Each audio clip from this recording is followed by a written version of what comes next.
About yesterday, by the way, you did an incredible job at the memorial service yesterday, just handling it through the night. That was prime time there.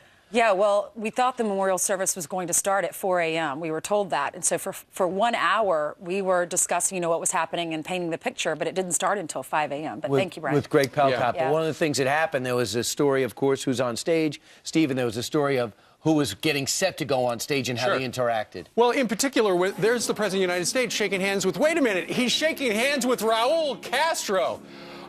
World leader last shook hands with the leader of Castro back in 2000 when it was Bill Clinton.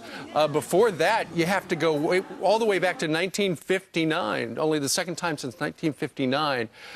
When that happened, a lot of people were going, is it appropriate for the President of the United States to be shaking hands with this guy who has done so little? Senator Ted Cruz, who is of Cuban descent, actually got up and left during Mr. Castro's speech as a protest. And I remember it was a chronicle, too, that when there was a summit in South America and President Bush was about to come into the room when he was President of the United States, Vicente Fox went up to Fidel Castro and said, you got to leave now. President Bush is coming in. We don't have diplomatic relations to him. Anybody who wants any freedom there, they pretty much, for the most part, get jailed.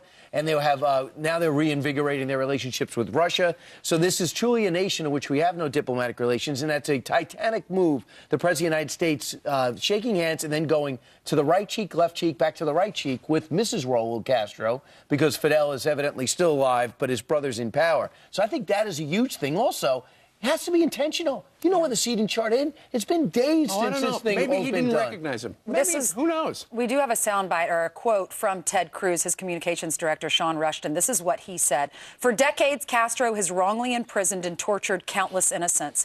Just as Mandela was released after 27 years in prison, Castro should finally release his political prisoners. He should hold free elections and once and for all set the Cuban people free. Well, how do the people in Miami of Cuban descent feel about the handshake? Listen to this.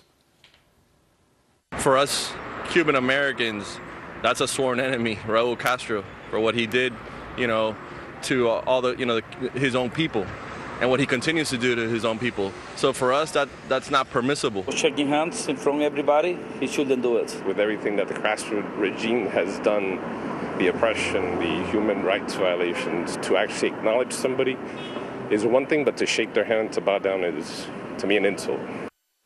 According to NBC News, our president also shook hands with Robert Mugabe, the mass murderer.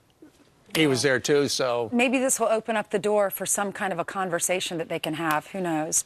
You got to be worthy of a conversation with us. You got to do something that opens up the door. Number two is your security people have to check everybody who's there. Believe me, they knew exactly where everybody was, and they could have avoided it. Either that or he's got the worst advanced men in the history of Secret Service, and I don't think that's the case. All right. What do you think about the handshake? Big deal to you or not? Email us, friends@foxnews.com. Meanwhile...